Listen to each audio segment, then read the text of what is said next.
vedare tinokuchingamidzai zvekare kune chimwe chirongwa pano paZim Facebook Secrets and Confessions. Tadzoka zvekare nemamwe mamessages. Rekedzai tibva tapinda mumamessages edu atadzoka takakubatirai. Message yedu yekutanga yakamira sekudai so: hanzi makadi zvenyu mukoma, ndinokumbirawo kuti munge muchindipostirawo nyaya yangu makaviga chitupa changu. Inini I am a senior nurse, ndinoshandawo muno muSouth Africa. My wife also, she used to be a nurse, but unfortunately mudzimai wangu was forced to retire because of her condition. Mudzimai wangu iye ane chirwere chavanoti icho dementia. Saka mukoma, mudzimai wangu ndikangoti pandakatanga kunotisa my changes in her life, it was when she was somewhere around kuma 39 to 40. Ndopandaka notice kuti there was something that was going on, but at that time I never thought about it because mudzimai wangu ainge abva mukufirwa nasisi vake amai guru, and she died in a car accident when they were traveling back from Zim. Saka ndakangofungidzira kuti this was the reason as to why my wife was struggling, and when my heart was broken was the day when she came to me. She was crying. Like, when you are a senior nurse, there are some basic stuff that you just need to know even in your sleep. Kuti, you have to do ABC. Saka she came to me. She was confused. She was really confused, as if this was the first day being a nurse. So I then helped her, but in my mind there was something that clicked. Zvokuti ndakabva ndaona kuti mudzimai wangu, there was something that was wrong with her, but unfortunately ndakabva ndaenda into denial mode. Munozivawo kuti inini nemudzimai wangu, after we got married, because takasangana papari, she was a nurse and I was a nurse, ndo patakasanganawo ipapo kuzonosvika tichizoteita, kuzonosvika tichizonoroorana, then we had our wedding. Saka takatoti tirori kuhoneymoon, tainge tiine this list that we wrote tiri kuhoneymoon, tikabva tati we want to plan ABC. Saka mukoma, I still had that denial yekuti kwete hazvigoneke. Me and my wife, we planned this. Saka ndakabva ndaita switch on into denial mode. So mudzimai wangu zvaainge oita, tainge tiine imwe automatic yedu yatainge tiinayo, and tainge tatogara for a very long time tisina kana any manual car at home. But each and every time when we will be at the robots, mudzimai wangu aitozama kutoshifta this automatic car as if she is shifting a manual car. Mukoma, ndo pandakabva ndazotorana nemudzimai wangu ndikabva ndaenda naye kuma doctors, and I don't know how they missed it, because hakuna kana akambozviona kuti mudzimai wangu iye ainge atori pama early stages at dementia. So when my wife stopped working, I thought kuti she was going to recover, even though I knew kuti from there on everything was just going to go downhill. Mudzimai kana kubika chaiko, kuzvibikira even a simple cup of coffee, ainge ava kusatombogona. Aikwanisa kutoti like paya kana akaboilisa mvura achiti ari kuda kuzviisira a cup of coffee, waizotoona munhu ava kutokubvunza kuti salt iri pai, obva wazomubvunza kuti salt iyoyo uri kuda kuishandisei, obva atokanganwa kuti salt yacho anga achida kuishandisei. Ndaizoti kana ndikaenda naye kukitchen so that she can show me what exactly she wanted to do, ndaibva ndatoona kutoti she had the intentions yekuti ange achizviitira a cup of coffee. Mukoma, it is a painful thing to take care of someone anenge achirwara nechirwere chakadai, and I am struggling a lot. Ndokusaka ndauyawo pano kuti vedare renyu vange vachindibatsira, because as for now zvinoitwa nemudzimai wangu ndezvekuti most of the times she even forgets kuti how old is she. Ende mudzimai wangu iye ava nedambudziko rekuti kunyange kakunzwanana kedu hatichanyatso kunzwanana mune zvakanaka, and it is really frustrating. I love my wife, but ndokusaka ndauyawo pano kuti vedare vange vachindibatsirawo, and I have people that are professionals that are assisting me, but ndiri kunzwa kuti mumwoyo mangu mukoma, I just feel like I have had enough. Mudzimai kunyange makore ake haachatombomazivi kuti iye ane makore mangani, and as for time ndinokwanisa kubuda pamba makuseni, pandinozodzoka usiku paya iye anenge achitoona sekunge maybe achiri makuseni.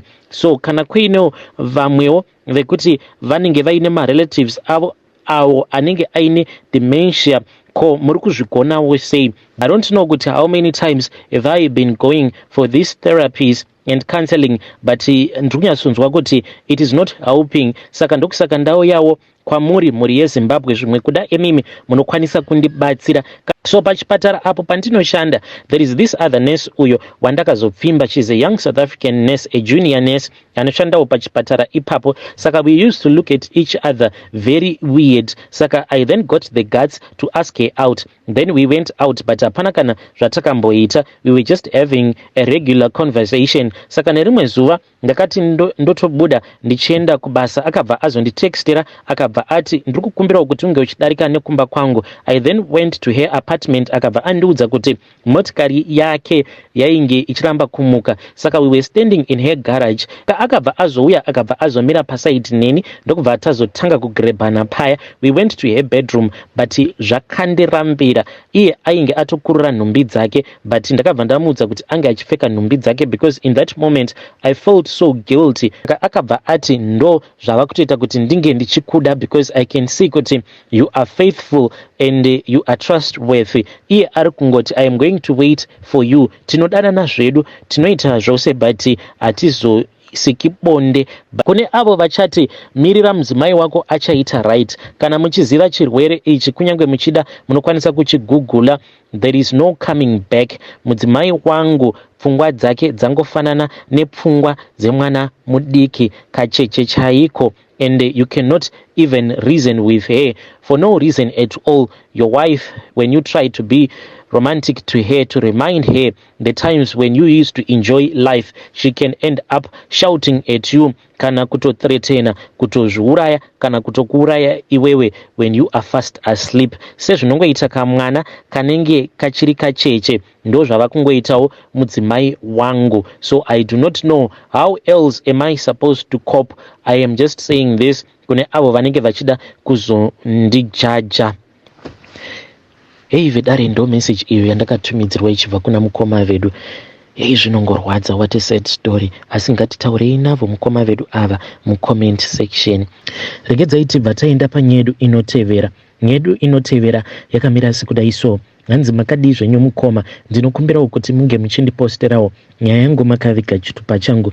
Inini ndinoda kureurura kuti mushure mekunge ndaendeswa kucollege, kuteachers college nemurume wangu. Murume wangu manje handichatombomudi, handisisina kana feeling naye zvamuchose, ende handitombonzwisisewo kuti kondakazopanduka sei, yet ndainge nditori munhu ainge akavimbika kwaari. Murume wangu ndinomuda but handimudi. I hope kuti vedare renyu vachakwanisa kundi understand kuti kana ndiinaye ndinonzwa ndakamuvenga, but ndinoti futi kana ndikazomutarisa ndinenge ndava kumunzwira tsitsi, zviya zvekuti munhu unozongorara naye zvekumunzwira tsitsi. But murume manje hapana kana chaanomboziva, haana kana chaanombosuspecta, because I have learned to become a very good actor, a very good wife.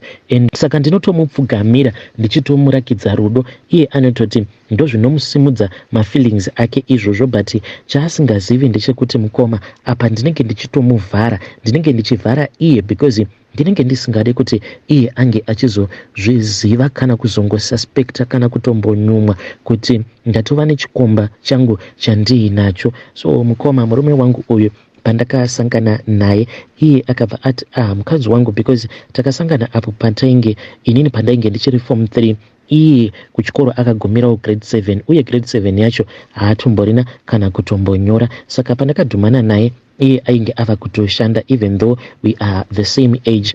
Akabva ati ndoda kuti unge uchishingirira nechikoro, then kana wapedza form 3 obva waita form 4 obva wanyora form 4 yako. Saka ainge achiti pose paairara neni mushure mekunge andibvisa humhandara, aibva arara neni achishandisa protection. Kudzamara one day mukoma pandainge ndava form 4, ndakabva ndangonakirwa, ndikabva ndatongokurura protector riyara ainge akapfeka. Then kubva zuva iroro ndainge ndomunyepera ndichimuti kana ukarara neni uchishandisa protector ndinobva ndaita rush. Zvino ndakabva ndazoita pamuviri, ndakati ndaita pamuviri ndikabva ndatiza pamba. Saka iye ndiye akazotanga kundiendesa.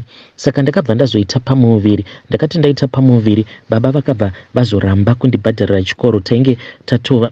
Saka ndakati ndava form 4 ndo pandakabva ndazobatira pamuviri. Then amai vangu vakabva vazondibata ndiri kuseri kwemba, ndiri busy ndichirutsa. Then mai ndakabva ndazovahudza after vandirova, ndikabva ndati mama ndava nepamuviri. Saka ndakabva ndazotiza pamba because baba vainge vachida kuzondibata one day ndakarivara vobva vandirova. Ndikabva ndatanga kugara somewhere else, ndainge ndichitogara kumba kwavatete. Saka iye murume ndiye akabva azotanga kundibhadharira chikoro, even ma-exams ndiye akatondibhadharira. But nekuda kwekuti nhumbu yacho yaipota ichindirwarisa, ndainge ndisingakwanisi kuenda kuchikoro at all the times. But maticha vakangonidzwirawo tsitsi, vakati vainge vasingazokansele zita rangu paregister, ndokutonyorawo kandakatoita form 4 yangu. But mukoma ndakangopasa one subject, ndakangopasa fashion and fabrics chete, ndikabuda ne1 subject. Murume wangu akarwadziwa, but takazoti manje togara tose. Murume ainge ava kungoramba achingonditi iwewe ndoda kuti unge uchienda kuchikoro, because iye aiti tarira zvandiri inini kuti handina kudzidza. And panguva yacho iyoyo kana kutonyora aitotambudzika nekutonyora. Ndini ndakazototanga kutomudzidzisa kutonyora zvekare. Saka ainge achiti handisi kuda kuti vana vangu vange vachizova seni. Saka iwewe kana ukadzidza ukasvikawo form 4 yako, then kana ukazoendawo kucollege, especially ukaita teacher, ndinoziva kuti maticha vari very serious, vanenge vachida kuti vana vavo vange vachidzidza vachipasa zvidzidzo zvavo. Saka aingoramba achingondimanikidza apa ndichinzwa nungo. Aka ndakabva ndazotanga kuenda pane pamwe paprivate college, ndo pandakaenda ipapo ndikadzokorera form 3 form 4 yangu. So ndikangoti musikanzwa ndo pawakatangira ipapo, because ndichibvako ikoko ndaiva nomwe mukomana uyo wandaiwanzokuperekedzana naye, but ainge akaita wechidiki. Saka nyaya dzataiwanzokutaura dzainge dziri nyaya dzehunhubu. Saka kubva ipapo ndo pandakangotanga kungoti kana ndakatarisa umwe munhurume ndichitoona someone wekuti ndinokwanisa kutorara naye, but ndainge ndisingazosejusi varume vevanhu kana kuita sei, ndaingokuvarira mumwoyo. Then ndakabva ndazoenda kuteachers college. Sezvamunongoziva kuti kumateachers college kunoitwa zvemujolo, noti zvekutamba. Almost each and every friend of mine uyo wandakazotanga kushamwaridzana naye pandainge ndava kuteachers college, vose vainge vachingoita zvechihure, and vazhinji vacho they were married women vachitohurira varume vavo. Saka tiriko kucollege ndo patakabva tazodzidzisana kuti kana uine murume you have to treat him good, kunyange uchitoziva kutoti unomuchita, but you give him all the love that he deserves, uchitomuremekedza. Saka takazotobvako kucollege, but tainge tatova nhubu. But inini hangu ndainge ndisati ndatanga kuita zvemujolo. Zvino ndakabva ndazoendeswa kune uko zvino ndakabva ndazoendeswa kuma-attachments. Saka kwandakaendeswa kuma-attachments kwainge kutori kuresa nemurume. Murume ndini ndainge ndotoita wekutoshanyira. Mukoma ndo pandakabva ndazopfimbwa naheadmaster vepachikoro apo pandainge ndichidzidzisa ndiri pama-attachments. Vakabva vati kwandiri, iwewe ndikuda kuti urambe uchingodzidzisa pano, but uri kufanira kuti unge uchitombondipawo. Ndikabva ndazobvuma. Ndiye murume wandakatanga kuhura naye. Saka mukoma baba ivavo ndakahura navo for a very long time, murume asingatombosuspekti. Nanhasi uno murume haana kana chaanombosuspekta. Saka mukoma nashi ndiyo confession yangu yandiinayo. But now ndinoti kana ndakatarisa murume wangu like iye pari zvino munhu wekungoti anongoraramawo nechimani changer, zvina basa iro raanoti ndo raanoita.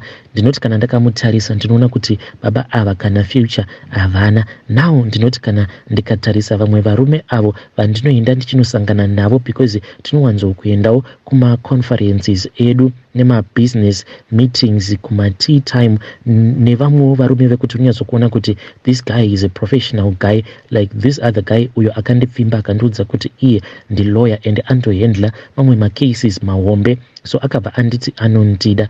Now ndinoti kana ndikatarisa murume wangu I feel as if I am wasting my time. Kana kuri kunzi ndikaita zvinofadzawo mwoyo wangu nenyama dzangu ndikabvawo pamurume uyu wandava kungogarawo naye nekuda kwekuti ndinomunzwira tsitsi asi asina future, kana ndikamusiya ndinganzi ndinenge ndatadza here, because handiti munhu zvinonzi unofanira kutanga wachengetedza mwoyo wangu. Ndinoti kana ndakamutarisa mwoyo wangu is no longer safe. ndiri kutozvimutsira zvimwe zvirwere, kungogara uchingofunganya kuti saka ramangwana richazovei, nekuti iyewo anototi kana kunze kwakaoma anototarisirawo kapei kangwe ikako. Zvino ndingasimba sei? Ndinoti kana ndikatarisa dzimwe shamwari dzangu dzandakaenda nadzo kuteachers college, vazhinji vacho avo vakazosiyana nevarume vavo vakazotangawo kudana nawo nemaprofessional vakaitawo sesu. Ndinotoona kutoti ya kunyange upenyu hwavo hwakatochinja, unyatsokuona kuti munhu uyu ari kuenjoya life. Isu vamwe mukoma unoona kuti mahwani oga oga. Saka I don't even know kuti ndoita sei. Ndinokumbira kuti vedare renyu vange vachindibatsira. Hei vedare, ndo message iyo yandakatumidzirwa ichibva kuna vanzvadzi vedu. Naimi zvazvakangooma hazvo vedu we, please ngatitaurei navo vanzvadzi vedu ava mucomment section. Hei musadaro vanzvadzi. But hanzi zvinobatsirei kugara nemunhu nekuda kwekuti ndinongomunzwira tsitsi. Hanzi hazvindifadzi nyama dzangu. Ngatitaurei navo vanzvadzi vedu ava mucomment section. Regedzai tibva taenda panyaya yedu inotevera. Nyaya yedu inotevera yakamira sekudai so. Hanzi makadi zvenyu mukoma, ndinokumbirawo kuti munge muchindipostirawo nyaya yangu makavigawo chitupa changu. Iniwo ndinobva kuZim, but mukadzi uyo wandigere naye even though tisina hedu kuchata, ndikangoti tiri boyfriend negirlfriend, but takazvara zvedu mwana. Saka ndakabva ndazotora motikari through her bank. Saka motikari iyi ndiyo yatinoshandisa kutakura vana. Takabva tazowana macontract matatu kuzvikoro zvakasiyana. Saka tikutoona kutoti kamari katiri kuita, kamari kacho katori bhoo chaizvo, zvekuti kunyange upenyu tava kutoona kutoti upenyu hwava kutochinja. Saka iye manje ari kuti tikufanira kuti tinge tichiboosta business, tobva tazotenga kombi. Saka takabva tazoenda kune imwe ng'anga but yemuno muSouth Africa, Sangoma, kuti tinge tichinobatanidzwa. Zvino takati taenda kuya takabva tanzi tinge tichinyora mazita edu pachipepa. Ndokubva tanyora mazita aya pachipepa, tikabva tanzi tinofanira kuti tinge tichienda kunorasa chipepa icho chatakanyora mazita edu kumakuva. Ndokubva taita sekudaro. Zvino zvakazoitika ndezvekuti ndakabva ndazorota nerimwe zuva, ndakarota mukadzi wangu uyu wandiri kugara naye andichekeresa. Zvakaitika ndezvekuti ndiri kuhope ikoko akanditi ndikuda kuti tinge tichienda kuToyota. Ndokubva ndamuperekedza ndichienda naye kuToyota kuya, asi ini ndainge ndichibhururuka. Takazoti tasvika kuya, ndokubva azosarudza makombi awo ainge achida. Akasarudza makombi iwo anokwana kuita 10. Then takazoti todzoka, ndikabva ndatanga zvekare kubhururuka iye achifamba. Then ndikabva ndazomubvunza kuti ko inini wai ndiri kubhururuka? Akabva anditarisa akabva ati handiti iwewe wakafa here? Paakangonditi handiti iwewe wakafa, ndopandakabva ndazoona mafiro acho awo andakaita.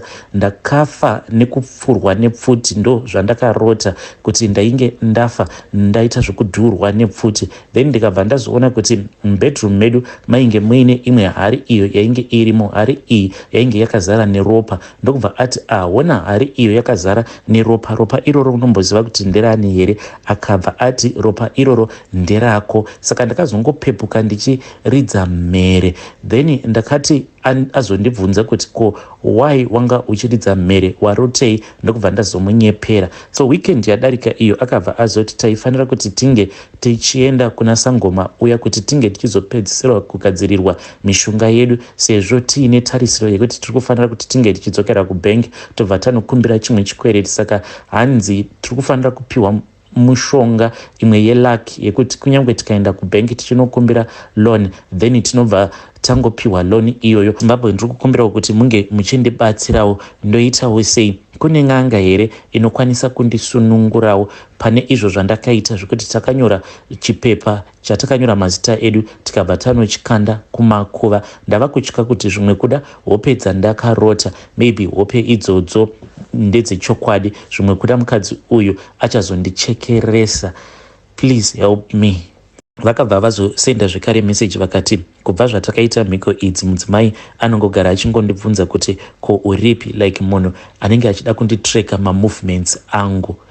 Hei, pakaipa zvivindi zvacho